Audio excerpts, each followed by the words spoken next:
Welcome to Target Rajasthan. Target Rajasthan की इस नई वीडियो में मैं आपका स्वागत करता हूं। मैं हूं आपका दोस्त अमन और आज आपके सामने मारवाड़ पार्ट 2 लेके आया हूं।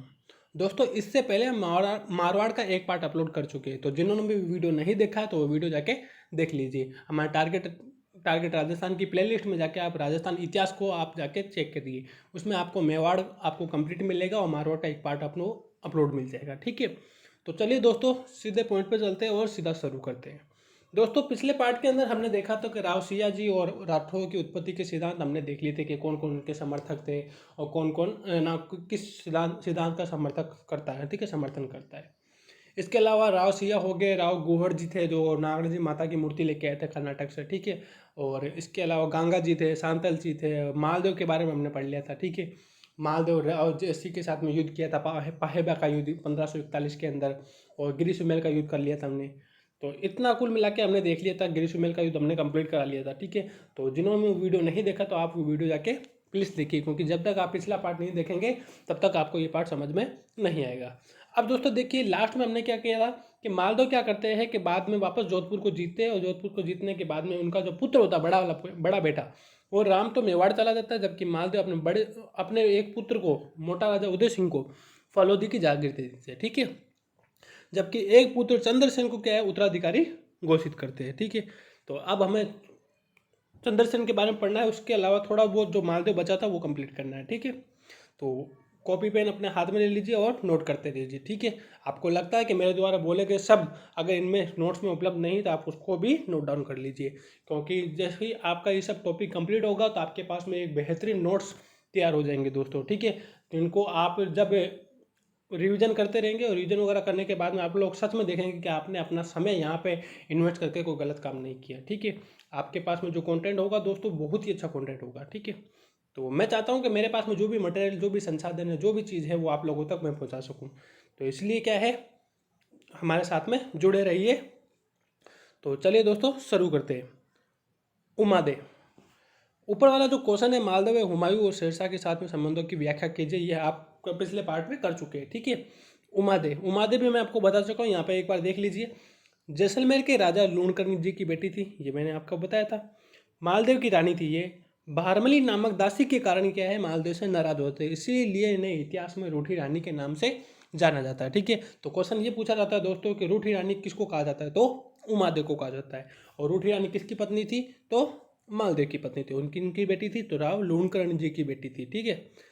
दोस्तों, एक क्वेश्चन और पूछा जाता है तो मैंने यहाँ पे नोट डाउन कर लिया था, ये कला संस्कृति का क्वेश्चन है वैसे, ठीक है, लोक गीतों के अंदर आएगा ये। तो जला, भारत बारात का डेरा देखने जाते समय महिला द्वारा गाया जाने वाला जो गीत होता है उसको क्या बोलते हुए, उसको जला कहते हैं। उसको क्या कहते हैं दोस्तों, जला कहते हैं। तो ये नोट डाउन कर लेना, ठीक है। वैसे आप स्क्रीनशॉट वगैरह ले लीजिए, अगर आप चाहते हो तो उसको बाद में नोट डाउन कर लीजिए, और चाहो तो आप पुश करके भी नोट डाउन कर सकते हैं, ठीक है। मगर साथ में कहानी को समझते हुए चलिएगा। चलिए दोस्तों, आगे चलते हैं। मालदेव हमने पूरा कंप्लीट कर लिया है, बस उनके कुछ विद्वान वगैरह देखने बस, ठीक है। और बाकी क्या है, मालदेव हमने पूरा कंप्लीट कर लिया है। गिरी सुमेल का युद्ध था, वही था लास्ट। मालदेव के दरबारी विद्वान ईसरदास। ईसरदास किसके दरबारी विद्वान थे, तो मालदेव के थे। इनकी ना पुस्तकें देखिए दोस्तों, हाला जालारी कुंडलिया। हाला जालारी कुंडलिया किसकी किताब है, ईसरदास की किताब है। देवयान और हरिरास नाम की ये तीन किताबें क्या है, ईसरदास की किताबें हैं, ठीक है। हाला जालारी कुंडलिया। चलिए आगे चलते हैं। ईसरदास समझ में आए, ठीक है। कुछ समझने वाली नहीं है, बस इतना याद रखिए, वो ईसरदास है वो क्या है, मालदेव के दरबारी विद्वान थे, उनकी कुछ पुस्तकों को याद रखना है, ठीक है। मैं आपको ज़्यादा नहीं पढ़ाऊंगा दोस्तों, 40-45 मिनट की क्लास होगी। उस 40-45 क्लास में ये मान के चलिए कि आपको कम से कम दोस्तों 40 मिनट की क्लास है, तो उसमें आपको मैं 38 मिनट या 35 मिनट तो पढ़ा के ही जाऊँगा, ठीक है। आप यहाँ से कुछ नया ही सीख के जाएंगे, और उसके अंदर इतना कुछ सीख के जाएंगे दोस्तों कि आपको क्या है कि ना, उसी दिन में आपको रिविजन करना है, और जब हम नेक्स्ट क्लास में मिलेंगे तो आपको पिछला सारा याद ही रहना चाहिए दोस्तों, ठीक है। तो फिर चलते हैं आगे दोस्तों। आसानंद जी, उमादे भटियाणीरा कवित, उमादे भटियाणीरा कवित, और बागा बारमलीरा दोहा, बागा बारमलीरा दोहा, ये सब किताबें पूछी जाती दोस्तों, ठीक है, याद रखना। फिर चलिए दोस्तों आगे, आसानंद जी समझ में आए, इनकी किताबें देख लीजिए एक बार फिर से। उमादे भटियाणीरा कवित और बागा बारमलीरा दोहा, याद रखना दोस्तों, ठीक है। किताबें सारी पूछी जाती है, अगर आप जैसे एसआई की तैयारी कर रहे हो तो उसमें तो जरूर पूछेंगे। आसानंद जी पाहेबा के युद्ध में भाग लिया था इन्होंने। पाहेबा का युद्ध कौन सा था दोस्तों? 1541 में मालदेव और राव जयसिंह के बीच में जो युद्ध हुआ था। बीकानेर के जो जयसिंह थे उनके बीच में युद्ध हुआ था, ठीक है। और राव जयसिंह क्या होते हैं, उस युद्ध में मारे जाते हैं और उनका जो पुत्र होता है कल्याणमल, वो शेरशाह सूरी की शरण में चला जाता है। और शेरशाह सूरी की शरण में चलने जाने के बाद में वहाँ से एक बार ये मेड़ता के विरमदेव भी क्या है वहाँ पे चले जाते हैं। बाद में क्या है, गिरिशमल के युद्ध में कल्याणमल और विरमदेव शेरशाह सूरी का साथ देते हैं, ठीक है। ये हम कहानी पहले अपन पढ़ चुके हैं, ठीक है। तो ये आपको फिलहाल जो पाहेबा का युद्ध सामने लिखा था इसलिए मैंने आपको बता दिया। मालदेव ने जोधपुर में 4 दीवारी का निर्माण कराया था। मेड़ता, नागौर, सोजत और पोकरण, इनमें किलों का निर्माण भी इन्होंने करवाया था, ठीक है। इतना याद रखिएगा। उपाध्याय देखिए, हिंदू बादशाह और हसमत वाला बादशाह, ठीक है। हसमत वाला बादशाह किसको कहा जाता है दोस्तों? तो मालदेव को कहा जाता है, याद रखना दोस्तों। पितरहंता शासक भी इसी को कहा जाता है, मालदेव को, ठीक है। पितरहंता शासक भी इन्हीं को कहा जाता है, याद रखना। वैभवशाली राजा, मतलब हसमत वाले बादशाह का मतलब होता है दोस्तों वैभवशाली राजा। इनको 52 युद्धों का विजेता भी कहा जाता है दोस्तों, 52 युद्धों का विजेता भी इनको कहा जाता है, ठीक है। ये सारे नाम इनको याद रखना दोस्तों, ठीक है। चलिए आगे। मालदेव ने अपने बड़े बेटे राम और उदय सिंह को राजा नहीं बनाया, बल्कि छोटे बेटे चंद्रसेन को राजा बनाया। इसलिए राम और उदय सिंह अकबर के पास में चले जाते हैं। अब देखिए दोस्तों क्या होता है कि मालदेव क्या करते हैं, अपने बड़े बेटे राम और उदय सिंह को तो राजा नहीं बनाते, जबकि छोटे बेटे चंद्रसेन को राजा बनाते हैं, ठीक है। इसलिए राम और जो उदय सिंह होते हैं वो अकबर की शरण में चले जाते हैं। जो ये उदय सिंह की तो बेटी थी जो जहांगीर के साथ में शादी करवाती है, ठीक है। अब देखिए चंद्रसेन पढ़ते हैं दोस्तों। मालदेव समझ में आया? मालदेव के साथ में इस वाले पार्ट में मालदेव हमने ज़्यादा नहीं पढ़ा, पिछले पार्ट में हमने सारा मालदेव कंप्लीट कर लिया था, ठीक है। तो वो पिछला वाला वीडियो देखना मत भूलिएगा दोस्तों।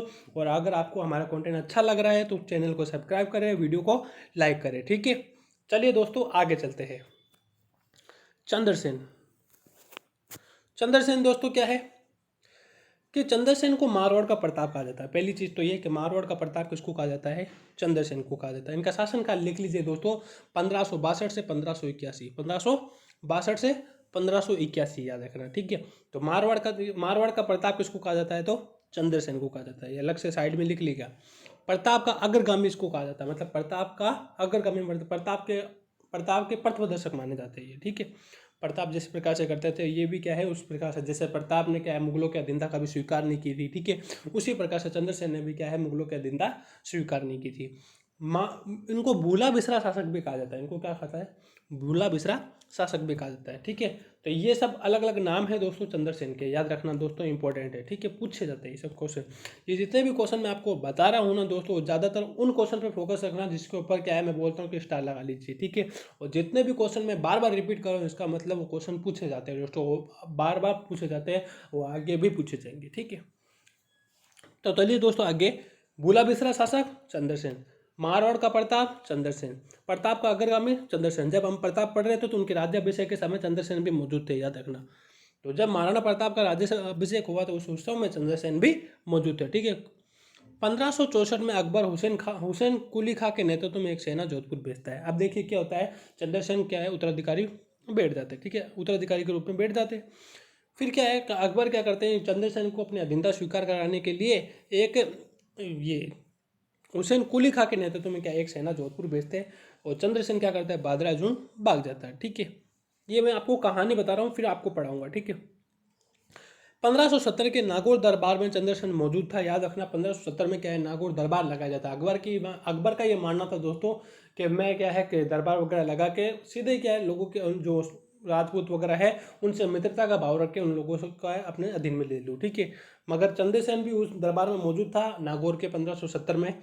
मगर क्या है जब चंद्रसेन को लगता है दोस्तों कि अकबर राठौड़ में फूट डलाने की कोशिश कर रहे हैं, इस कारण से क्या है नागौर दरबार से वो चले जाते हैं, ठीक है। 1570 में नागौर में अकाल पड़ा था, उसी समय अकाल भी पड़ा था दोस्तों। और अकबर ने क्या है वहाँ पे एक शुक्र तालाब का निर्माण करवाया था। ये इतना मोटा मोटा मैंने रिव्यू आपको दे दिया चंद्रसेन के बारे में, तो एक बार पढ़ लेते हैं दोस्तों। अकबर ने राम की सहायता के लिए जोधपुर पर आक्रमण किया, ठीक है। राम की सहायता के लिए, क्योंकि राम वहाँ पे चले गए थे अकबर के अधीनता ये अकबर के पास में, तो राम की सहायता के लिए राम चाहते थे कि वो उत्तराधिकारी बने, इस कारण से क्या है जोधपुर पे आक्रमण कर लिया। तो चंद्रसेन वहाँ से क्या है बादरा जून कहाँ पर है दोस्तों, जालौर में है, तो बादरा जून चला जाता है। चंद्रसेन ने अकबर के नागौर दरबार में 1570 में भी भाग लिया था, लेकिन वहाँ अकबर को अपने भाई उदय सिंह के पक्ष में देखकर अकबर से बिना मिले वो वहाँ से चला गया था। ठीक है, क्या होता है दोस्तों, इस दरबार में उनका भाई ये उदय सिंह वगैरह सब थे, और अकबर द्वारा जो भी बातें बोली जाए तो उनको, जो चंद्रसेन को ऐसा लग रहा था दोस्तों कि जो भी बात है वो क्या है कि वो उदय सिंह का पक्ष ले रहे हैं, इस कारण से क्या है ये चंद्रसेन उनसे बिना मिले वहाँ से चला जाता है। ठीक है, अकबर ने बहादुर पे आक्रमण किया तो चंद्रसेन वहाँ से सिवाना चले गए। ठीक है, बाद में क्या है दोस्तों कि अकबर क्या करते हैं, जब बहादुर ये जालौन चला जाता है चंद्रसेन, तो वहाँ से क्या है अकबर बहादुर पे भी आक्रमण करते हैं, मगर चंद्रसेन वहाँ से सिवाना चला जाता है। ठीक है, सिवाना कहाँ पे दोस्तों, बाड़मेर में है। चंद्रसेन आजीवन संघर्ष की और अकबर की अधीनता स्वीकार कभी भी नहीं की। यही वही बात है जैसे महाराणा प्रताप जी ने की थी, महाराणा प्रताप जी ने कभी अकबर की अधीनता स्वीकार नहीं की थी, उसी प्रकार से चंद्रसेन ने भी क्या है आजीवन संघर्ष किया था दोस्तों, अकबर की अधीनता कभी भी स्वीकार नहीं की थी। ठीक है, तो मालदेव और चंद्रसेन दोनों इंपॉर्टेंट है मारवाड़ के राठौड़ों के अंदर, याद रखना। ठीक है, दोनों अच्छी बहुत स्टार लगा लेना। ठीक है, 1581 में सारण की पहाड़ियों में सिंचिया पाली नामक स्थान पर चंद्रसेन की मृत्यु हो जाती है। देखिए क्या होता है दोस्तों कि भाई सिवाना चला गया, सिवाना के बाद में क्या है मतलब इन्होंने आजीवन संघर्ष ही किया था। ठीक है, मतलब अकबर वहाँ पर सेना भेजते तो वहाँ से कहीं और चले जाते, इस प्रकार से क्या ये संघर्ष ही कर रहे थे। अकबर की अधीनता इन्होंने कभी स्वीकार नहीं की, और 1581 में क्या है सारण की पहाड़ियाँ सिंचिया पाली नामक स्थान पर क्या है चंद्रसेन की मृत्यु हो जाती है। तो ये चंद्रसेन जी के बारे में था। ठीक है, और थोड़ा बहुत और बता देता हूँ दोस्तों कि जो जलाल खां क्रोची के नेतृत्व में क्या है सिवाना में सेना भेजी गई थी, तो अकबर खुद नहीं गए थे वहाँ पे, तो हुसैन कुली खां को पहले भेजा था, उसके बाद में क्या है सिवाना में किसको भेजा था दोस्तों, तो जलाल खां क्रोची के नेतृत्व में एक सेना सिवाना भेजी गई थी।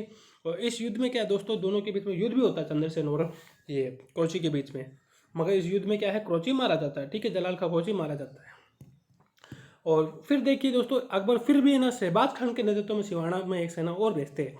चंद्रसेन ये क्या है कुल मिला के इतना चंद्रसेन आपको समझ में आया दोस्तों कि बाद में क्या है चंद्रसेन पाली के जंगलों में क्या मर जाते हैं। ठीक है, मृत्यु हो जाती है उनकी वहाँ पे। चंद्रसेन कंप्लीट हो गया दोस्तों, चंद्रसेन इतना ही था। ठीक है, बस चंद्रसेन में ये चार पाँच पॉइंट याद रखना दोस्तों। चंद्रसेन को मारवाड़ का प्रताप कहा जाता है, प्रताप का अग्रगामी कहा जाता है, प्रताप का पथ प्रदर्शक कहा जाता है, भूला बिसरा शासक भी इनको कहा जाता है। ठीक है, इतना याद रखना। ठीक है, चलिए आगे। अकबर ने बीकानेर के राय सिंह को 1672 से 74 तक जोधपुर का प्रशासक नियुक्त किया था। लगा लेना स्टार दोस्तों, पूछा जाता है कि 1572 से 1574 यानी जब चंद्रसेन का जो समय चल रहा था उस समय जोधपुर का प्रशासक किसको नियुक्त किया गया था, तो राय सिंह जी को नियुक्त किया था। बीकानेर के राय सिंह को नियुक्त किया गया था। उपाधियां देख लीजिए, मारवाड़ का प्रताप, प्रताप का अग्रगामी, मारवाड़ का भूला बिसरा शासक, ये सब मैं आपको पहले बता चुका हूँ। ठीक है, अब देखिए चंद्रसेन और प्रताप में समानताएं देख लेते हैं कि चंद्रसेन और प्रताप में समानताएं क्या थी। ठीक है, दोनों ने अकबर की अधीनता कभी स्वीकार नहीं की, ये भी आप जान के। प्रताप भी क्या है आजीवन संघर्ष कर रहे थे, जबकि चंद्रसेन भी क्या है आजीवन संघर्ष कर रहे थे। दोनों ने छापामार युद्ध प्रणाली से संघर्ष किया था, दोनों क्या है छापामार युद्ध प्रणाली का रूप में संघर्ष कर रहे थे। ठीक है, दोनों को अपने भाइयों का विरोध का सामना करा था, जैसे कि चंद्रसेन क्या मोटा राजा उदय सिंह और ये राम के भाइयों का राम का विरोध कर रहे थे दोनों, जबकि प्रताप का भाई कौन था शक्ति सिंह वगैरह जो अकबर के अधीनता में गया था। ठीक है, तो ये क्या है अलग अलग दोनों अपने भाइयों का विरोध का सामना कर रहे थे।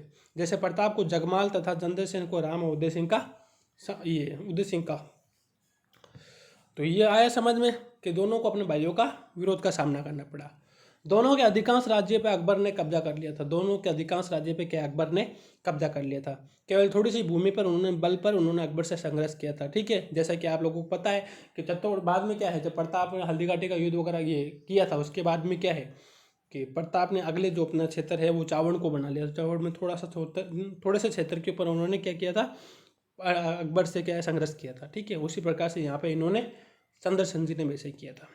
दोनों को अपने राज्य से बाहर शरण लेनी पड़ी थी, ये भी है कि दोनों को क्या अपने राज्य के बाहर शरण लेनी पड़ी थी। ये क्या है कभी सिवाना चले जाते थे, कभी भादराडून चले जाते थे। वैसे प्रताप क्या है वो चित्तौड़ में तो थे नहीं, वो कभी चावड़ चले जाते थे। ठीक है, तो अलग अलग जगह उन्होंने शरण ली थी। जैसे प्रताप को छप्पन के मैदान में बांसवाड़ा, ठीक है, तथा चंद्रसेन को डूंगरपुर के महारावल आस्करण के यहाँ पे शरण लेनी पड़ी थी। ये प्रताप और चंद्रसेन की समानता आपको समझ में आई दोस्तों कि दोनों ने क्या कभी अकबर की अधीनता स्वीकार नहीं की। अगर आप आरएस की तैयारी कर रहे हैं तो अगर आप चाहो तो ये लिख सकते हैं। ठीक है, कि दोनों के अंदर क्या समानताएं थी। ठीक है, तो चलिए आगे, ये समझ में आया। असमानताएं देखिए दोस्तों, प्रताप और चंद्रसेन में असमानताएं क्या थी। प्रताप का मुगल विरोध उसके राज तिलक के साथ में शुरू हुआ था, ठीक है। प्रताप का जो मुगल विरोध था वो क्या है, राज तिलक के बाद में शुरू हुआ था, ठीक है। जबकि चंद्रसेन का जो मुगल विरोध था वो नागौर दरबार से शुरू हुआ था। ये भी आप समझ गए होंगे। जब अगर ना प्रताप का जब राज्याभिषेक होता है उसके बाद में क्या है, मुगलों ने उसका विरोध करना शुरू कर दिया था, क्योंकि वो चाहते थे कि वो प्रताप उनकी अधीनता स्वीकार करे।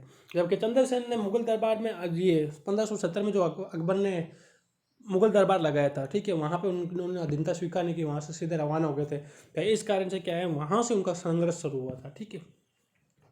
प्रताप का मुगल विरोध उसकी मृत्यु के बाद उसके बेटे अमर सिंह ने भी जारी रखा था। देखिए कि प्रताप का जो मुगल विरोध था उसके बेटे अमर सिंह ने भी जारी रखा था, जबकि चंद्रसेन का मुगल विरोध उसकी मृत्यु के बाद में समाप्त हो गया था। चंद्रसेन के बाद में किसी ने ऐसा नहीं किया था कि भाई वो अपने उसका पुत्र था या उनका भाई था, वो क्या है संघर्ष कर रहे प्रताप ये अकबर के साथ में। वो क्या है, उनका जो विरोध था चंद्रसेन तक ही सीमित था, ठीक है। प्रताप ने हल्दीघाटी दिवेर में प्रताप अकबर से आमने सामने की लड़ाई लड़ी थी, ठीक है। जबकि चंद्रसेन ने ऐसा कभी नहीं किया था, ठीक है। चंद्रसेन क्या है, मतलब छापामार युद्ध प्रणाली का ही अंत तक प्रयोग कर रहे थे, जबकि दिवेर के युद्ध और हल्दीघाटी के युद्ध में अकबर और प्रताप आमने सामने भी हुए थे, ठीक है। याद रखना, मतलब हल्दीघाटी के युद्ध में मानसिंह थे ना, तो इस कारण से मतलब कि आमने सामने युद्ध हुए थे। प्रताप ने चावड़ में स्थायी केंद्र बनाया था, ठीक है। कि प्रताप ने क्या हल्दीघाटी के युद्ध के बाद में अंतिम जो राजधानी किसको बनाया था, चावड़ को बनाया था। तो चावड़ को अंतिम राजधानी बनाया था, जबकि चंद्रसेन ने ऐसा कोई केंद्र नहीं बनाया था। चंद्रसेन का कोई प्रमुख केंद्र नहीं था, जबकि उनका प्रमुख केंद्र था कि चावड़ को उन्होंने राजधानी बनाया था, ठीक है, याद रखना। फिर चलिए दोस्तों आगे। प्रताप ने मेवाड़ में राष्ट्र भावना का संचार किया, जबकि चंद्रसेन ने मारवाड़ में ऐसा कुछ नहीं किया, ठीक है। कि प्रताप के पास में क्या है कि ना, उनके पास में संसाधन ना होने के बावजूद भी, कुछ भी ना होने के बाद भी उन्होंने क्या किया था, अकबर के खिलाफ है ना, अकबर के खिलाफ संघर्ष किया था, जिस कारण से लोगों के अंदर राष्ट्र भावना का संचार हुआ। जबकि चंद्रसेन ने मारवाड़ में ऐसा कुछ नहीं किया। तो ये क्या है, वो असमानताएं दोस्तों, प्रताप और चंद्रसेन की समानताएं देख ली, असमानताएं देख ली, ठीक है। कोई अगर कन्फ्यूजन है दोस्तों तो एक बार प्लीज़ वीडियो को रिवाइंड करके देख लीजिए, ठीक है। और साथ में नोट्स वगैरह बनाते रहिए दोस्तों, ठीक है। चलिए आगे। इन असमानताओं के बावजूद भी चंद्रसेन मारवाड़ का प्रताप कहलाता है, क्योंकि चंद्रसेन की भौगोलिक स्थिति प्रताप की तुलना में प्रतिकूल थी, ठीक है। मतलब क्या है, उन दोनों की जो स्थितियाँ थी वो अलग अलग थी दोस्तों। कि चंद्रसेन की जो भौगोलिक स्थितियाँ थी वो प्रताप की तुलना में थोड़ी अलग थी। प्रताप को भामाशाह तारासन जैसे दानवीर साथी मिल गए थे, ठीक है। जैसा कि आप लोगों को पता है कि मेवाड़ के रक्षक के रूप में इनको जाना जाता है, ठीक है। और भामाशाह तारासन उन्होंने अपनी पूरी संपत्ति क्या है प्रताप को दे दी थी। तो जबकि चंद्रसेन को शुरू से अंत तक जन धन की कमी थी। याद रखना कि चंद्रसेन क्या है, वो अंत तक संघर्ष कर रहे थे दोस्तों। उनको ऐसा कोई पर्सन नहीं था जो उनको जन और धन मतलब कुल मिला के उनका साथ दे सके, ठीक है। तो चंद्रसेन को मारवाड़ का प्रताप कहा जाता है। इस कथन से आप कहाँ तक सहमत है, तो आप ऊपर वाली जो भी चीज़ें हमने पढ़ के ऐसा मानता और ऐसा मानता है वो आप लिख सकते हैं, ठीक है। तो ये थे हमारे चंद्रसेन जी में आपको कोई प्रॉब्लम नहीं होना चाहिए, ठीक है। चले आगे। मोटा राजा उदय सिंह। तो मोटा राजा उदय सिंह, इनका शासनकाल दोस्तों 1583 से 1595 था। इनका शासनकाल क्या था, 1583 से 1595। मोटा राजा उदय सिंह ने अपनी पुत्री मानीबाई का जो विवाह था, मानीबाई या जगत गोसाई जिनको बोलते हैं, जगत गोसाई, उनका जो विवाह था, उनका विवाह शहजादे सलीम से किया गया था, ठीक है। मोटा राजा उदय सिंह को 1000 का मनसब प्राप्त था, ठीक। ये मैं इनका आपका रिव्यू दे रहा हूँ, ठीक है। 1583 में मोटा राजा उदय सिंह सिवाना के शासक कल्ला रायमलोट पर आक्रमण करते हैं। इस समय सिवाना का शासक कल्ला रायमलोट उदय सिंह का खुद का भतीजा था दोस्तों, ठीक है। मगर अकबर के कहने पे क्या है, वहाँ पे आक्रमण करते हैं। तो देख लीजिए, नागौर दरबार 1570। अकबर ने अकाल रात कार्य शुरू करने के लिए उद्देश्य से नागौर में दरबार का आयोजन किया, लेकिन उसका वास्तविक उद्देश्य राजस्थान के राजाओं को अधीनता स्वीकार कराना था। ये सबको पता है कि नागौर दरबार क्यों लगाया गया था, कि राजपूतों को अधीनता स्वीकार करवा सके। जबकि उनका मतलब उन्होंने ये जो दरबार लगाया था, उनका ये मानना था कि वो जो दरबार लगा रहे हैं वो किस लिए लगा रहे हैं, कि अकाल राहत कार्यों के लिए लगा रहे हैं, ठीक है। जबकि उन सबको पता था कि जो उद्देश्य है वो क्या है, राजपूतों की अधीनता स्वीकार करवाना। तो देखिए इस दरबार में कौन कौन था, कल्याणमल बीकानेर का, और हर्राज जैसलमेर उदय सिंह, चंद्रसेन का भाई मोटा राजा उदय सिंह जिसके बारे में हम पढ़ रहे हैं वो। तो ये सब थे जो इस दरबार में अकबर की अधीनता स्वीकार कर लेते हैं, ठीक है। तो ये वो लोग थे जो अकबर की अधीनता स्वीकार कर लेते हैं। कल्याणमल बीकानेर वाले वही है जो गिर सुमेर के युद्ध में ये शेरशाह सूरी के साथ में थे। ठीक है, चलिए आगे। नागौर दरबार का महत्व देखिए दोस्तों, पूछा जाता है। अकबर ने कूटनीति के माध्यम से बिना लड़ाई राजस्थान के राजाओं को अधीनता स्वीकार करी। ठीक है, कि लड़ाई वगैरह करते हैं तो जन धन की हानि होती है दोस्तों, तो अकबर ने कूटनीति के माध्यम से क्या है, बिना लड़े ही क्या है, राजस्थान के राजाओं की अधीनता स्वीकार करवा ली थी। ठीक है, ये आप समझ गए।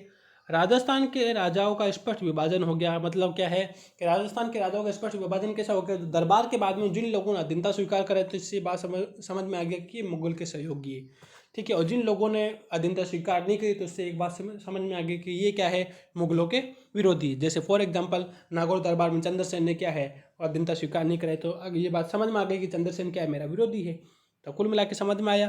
प्रताप व चंद्रसेन को छोड़कर मुगल आश्रित राजाओं की श्रृंखला प्रारंभ हुई। ठीक है, जैसे मान सिंह, राय सिंह, बीकानेर। ठीक है, चंद्रसेन और प्रताप को छोड़ के बाकी क्या है कि जैसे बीकानेर और ये मान सिंह आमेर के, इन्होंने क्या अधीनता स्वीकार कर ली थी। कुल मिला के आप इतना समझ लीजिए। ठीक है, तो नागौर दरबार का महत्व समझ में आया दोस्तों। चलिए आगे चलते हैं। एक बार क्या है, इनको लिख ले जाए, वापस जब रिपीट करें ना तो उस समय आप मन में और बोल के रिपीट करने की कोशिश करिए दोस्तों। ठीक है, और युद्ध समाप्त होने से शांति व्यवस्था स्थापित हुई। जैसे क्या है कि युद्ध समाप्त हुआ ना दोस्तों, क्या है कि उन्होंने कूटनीति की सहायता से जो लोगों को अपने अधीनता स्वीकार कराई, राजपूतों अधीनता स्वीकार कराई, तो शांति व्यवस्था स्थापित हुई, जिससे कलात्मक गतिविधियों को बढ़ावा मिल गया। तो नागौर दरबार का महत्व हम ऊपर देख चुके हैं। ये क्वेश्चन है दोस्तों कि नागौर दरबार का महत्व क्या था, 50 वर्ड में अपने आंसर दीजिए, तो आप वो लिख सकते हैं। ठीक है, अब देखिए आगे। अकबर ने इस समय नागौर में शुक्र तालाब का निर्माण कराया था। लगा लेना, स्टार पूछा जाता है। ठीक है, कि अकबर ने नागौर में कौन से तालाब का निर्माण कराया था, ये शुक्र तालाब का निर्माण किसने कराया था, तो अकबर ने कराया था। ठीक है, मोटा राजा उदय सिंह ने अपनी बेटी मानीबाई, जिनको जोधाबाई भी कहा जाता है, उनकी जो शादी है जहांगीर से की थी। ठीक है, जहांगीर का दूसरा नाम ही सलीम है। जहांगीर ने इसे जगत गोसाई की उपाधि दी थी और खुर्रम इन्हीं का बेटा था। खुर्रम कौन, शाहजहां। ठीक है, याद रखना, तो खुर्रम इन्हीं का बेटा था। तो क्या है, इनकी जो शादी थी वो जहांगीर से की गई थी। चलिए आगे। कल्ला रायमल, मोटा राजा उदय सिंह का भाई रायमल का बेटा था। ठीक है, मोटा राजा उदय सिंह का भाई था, वो रायमल का बेटा था। सिवाना का सामंत था। 1590 में अकबर के खिलाफ सिवाना में दूसरा साका किया गया था। सिवाना का दूसरा साका किसके समय में हुआ था, कल्ला रायमलोद के समय में हुआ था, याद रखना। पृथ्वीराज राठौड़ ने इनके मर्सी लिखे थे। किनके, कल्ला रायमलोद के मर्सी किन्होंने लिखे, तो पृथ्वीराज राठौड़। वो कहाँ से बिलोंग करते हैं, बीकानेर से बिलोंग करते हैं। ठीक है, तो पृथ्वीराज राठौड़ ने इनके मर्सी लिखे हुए। तो एक बार इस चीज़ को आप समझिए, क्या कहना चाहता है इस चीज़ को, कि मोटा राजा उदय सिंह के भाई रायमल का बेटा था। ये कौन था, रायमल। रायमल का बेटा कल्ला रायमलोद था। ठीक है, याद रखना। और ये मोटा राजा उदय सिंह का भाई था, मतलब अपने भाई के साथ में करते। सिवाना का सामंत था। सिवाना मतलब सिवाना बाड़मेर वाला, वहाँ का सामंत था ये। 1590 में अकबर के खिलाफ सिवाना में दूसरा साका इन्होंने किया था अपने, मतलब अकबर के कारण ही क्या है, ये मोटा राजा उदय सिंह ने वहाँ पर आक्रमण किया था। अकबर, ये पृथ्वीराज राठौड़ बीकानेर वालों ने इन्होंने इसके मर्सी भी लिखे हुए, याद रखना। चलिए आगे। फिर क्या दोस्तों, मोटा राजा उदय सिंह की जो मृत्यु होती है वो लाहौर में हो जाती है। मृत्यु कहाँ होती है इनको, इनकी लाहौर में इनकी मृत्यु हो जाती है। बस इतना ही याद रखना दोस्तों, और कुछ नहीं याद रखना। ठीक है, फिर देखिए आगे चलते हैं। गद सिंह, सबसे पहले इनकी उपाधि लिख लीजिए इनके सामने दोस्तों।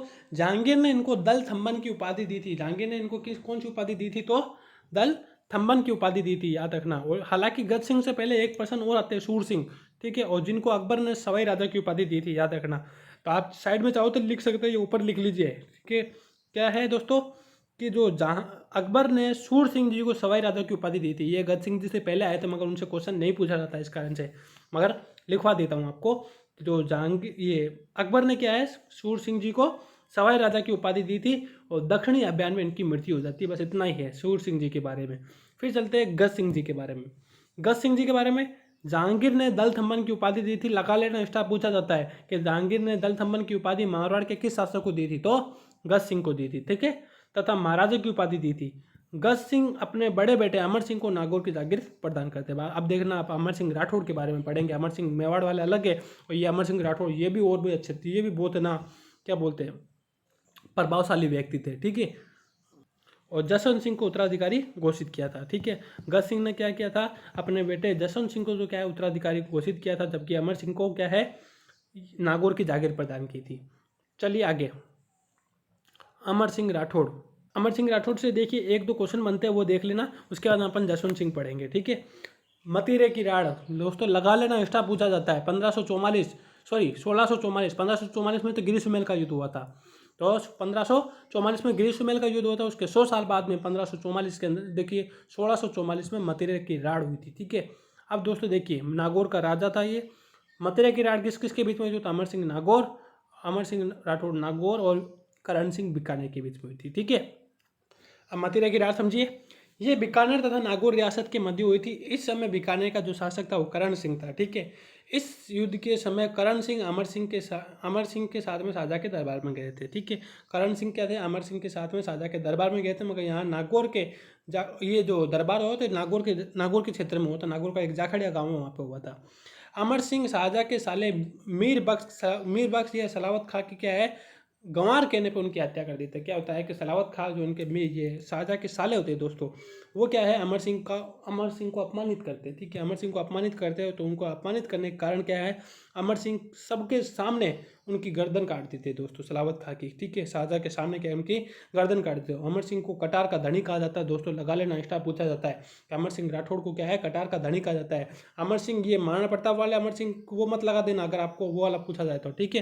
क्योंकि ज़्यादातर ऐसा होता है दोस्तों कि पूछा जाता है ना कि कटार का धनी किसको कहा जाता है, तो पहला ऑप्शन ही आपको वो दिया जाएगा, ठीक है। तो अमर सिंह राठौड़ पीछे नाम देखना। इस युद्ध देखिए क्या होता है, इनको कटार का धनी कहा जाता है। इस युद्ध में अमर सिंह की विजय होती है। अमर सिंह के घोड़े का नाम बादल था दोस्तों, कि अमर सिंह के घोड़े का नाम बादल था, ठीक है, इतना याद रखना। अमर सिंह की रम्मत रमी जाती है दोस्तों बीकानेर के अंदर। अमर सिंह की रम्मत भी यहाँ पे बीकानेर में रमी जाती है। अमर सिंह को क्या है अर्जुन सिंह ने धोखे से मरवाया था दोस्तों। एक अर्जुन सिंह नाम के एक पर्सन थे, उन्होंने क्या इनको धोखे से मरवाया था। अमर सिंह की 16 खंभों की छतरी नागौर में। ये आपको मैंने अमर सिंह का मोटा मोटा रिव्यू दे दिया है। अब हम पढ़ते हैं दोस्तों, ठीक है। अमर सिंह की 16 खंभों की छतरी कहाँ है? तो दोस्तों याद रखना दोस्तों, कहाँ पर है? नागौर दुर्ग में है, ठीक है। अब पढ़ते हैं इसके। अमर सिंह नागौर और करण सिंह बीकानेर। अमर सिंह राठौड़ ने शाहजहाँ के दरबार में उसके मीर बख्शी सलावत खां को मार दिया था, ठीक है, उनको अपमानित किया था, इस कारण से मार दिया था। अमर सिंह राठौड़ को कटार का स्वामी, कटार का धनी कहा जाता है। नागौर में इनकी 16 खंभों की छतरियाँ भी है, ठीक है, याद रखना। मरसे क्या होता है दोस्तों, ऊपर अपन पढ़ के आए कि ये कला रायमुलत के पृथ्वीराज राठौड़ ने मरसे लिखे थे। तो मरसे क्या होते हैं दोस्तों, देखिए कि युद्ध में बहादुरी पूर्वक लड़ते हुए मारा जाने पर उसकी वीरता को लिखे जाने का जो दोहा होता है वो क्या होता है, मरसी होता है। कि युद्ध में क्या है मतलब बहादुरी से वो लड़े थे और मर जाते हैं, ठीक है। उनकी वीरता को बताने के लिए क्या है कि ये मरसे लिखे जाते हैं। सामेला क्या होता है दोस्तों, ये भी कहना सब पॉइंट लिखे जाते हैं, तो मैंने सामने लिखे हुए तो मैंने आपको बता रहा हूँ। हालांकि है कला संस्कृति का पार्ट ये, ठीक है, तो लिख लेना। मगर सामेला क्या होता है दोस्तों, दुल्हन पक्ष द्वारा बारात का स्वागत करने के लिए जो सामने जाते हैं तो उस समय क्या है उसको सामेला कहते हैं, ठीक है। दुल्हन पक्ष के जो लोग होते हैं वो बारात की स्वागत करने के लिए सामने जाते हैं तो उसको सामेला कहते हैं, ठीक है। अमर सिंह की हत्या उसके साले अर्जुन सिंह जी ने की थी। अमर सिंह जी की हत्या, अभी मैंने अर्जुन सिंह जी का नाम लिया था, तो अर्जुन सिंह कौन थे? ये अमर सिंह जी के साले थे। वो अमर सिंह जी के साले ने अर्जुन सिंह जी ने क्या है ये हत्या कर दी थी इनकी, ठीक है, धोखे से हत्या कर दी थी। आगरा किले में अमर सिंह दरवाजा भी है जिसे शाहजहाँ ने बंद करवा दिया था। आगरा के किले में क्या है, अमर सिंह का दरवाजा भी याद रखना, जिसे शाहजहाँ ने बंद करवा दिया था। कालांतर में अंग्रेज उससे जॉर्ज स्टील ने इसे क्या है खुलवाया था। अंग्रेजों ने क्या है जॉर्ज स्टील नाम के पर्सन थे जो इन्होंने खुलवाया था, ठीक है, बाद में इन्होंने खुलवा दिया था। तो कुल मिला के आप इतनी चीज़ समझ में आए। अमर सिंह जी कंप्लीट हो गए दोस्तों। अमर सिंह जी के बारे में बस इतना ही है कि मतीरे की राड़ की थी और मतीरे की राड़ 1644 में हुई थी, 1544 मत लगाना। करण सिंह और ये अमर सिंह राठौड़ के बीच में सलावत खां की जो हत्या कर दी थी, जो शाहजहाँ के साले थे, और इनके बीच में युद्ध होता है। उसके बाद में ये सलावत खां को मार के चले जाते हैं, ठीक है। और अर्जुन सिंह इनको धोखे से मार देते जो इनके साले होते हैं। और 16 खंभों की सत्या कहाँ पे है? नागौर के दरबार में अमर सिंह राठौड़ की, ठीक है। और इनके घोड़े का नाम बादल था, ठीक है। और बीकानेर में अमर सिंह की रमत भी रमी जाती है। ये ऊपर वाला रिव्यू मैंने एक बार फिर से रिपीट कर दिया, ठीक है। तो चलिए दोस्तों, आज का टॉपिक अपन यहीं समाप्त करते हैं। कल हम जसवंत सिंह पढ़ेंगे, और क्योंकि जसवंत सिंह थोड़े बड़े हैं तो ना टॉपिक थोड़ा लंबा हो जाएगा दोस्तों। इस कारण से क्या है अपन इस टॉपिक को यहीं समाप्त करते हैं और मिलते हैं दोस्तों अगले सेशन में। जब तक अपना ध्यान रखें और सुरक्षित रहिए। और एक बात और याद रखना दोस्तों, बदलाव ज़रूरी है और इस बदलाव को हम शुरू करेंगे दोस्तों, ठीक है। तो इस कारण से क्या है, जितना हो सके दोस्तों नकारात्मक चीज़ों से दूर रहिए, नेगेटिव चीज़ों से दूर रह के अपना जो ध्यान है अपने भविष्य की तरफ लगाइए, अपने सपनों की तरफ लगाइए दोस्तों, क्योंकि हमें अपना सपना पूरा करना है दोस्तों। क्योंकि और इस प्रण के साथ में सपना पूरा करना है दोस्तों कि इस बार जो भर्ती निकली है ना, वो भर्ती चाहे 1 महीने बाद हो, 2 महीने बाद हो या 3 महीने बाद हो, मुझे उससे कोई मतलब नहीं है, मगर इस बार की भर्ती में एक सीट मेरी है दोस्तों, ठीक है। ये इस प्रण के साथ में अपन को तैयारी करनी है, ठीक है। तो सब कुछ दोस्तों क्या है कि पढ़िए दोस्तों, और पढ़ने के साथ में अपना ध्यान भी रखते रहिए, ठीक है। तो मिलते हैं दोस्तों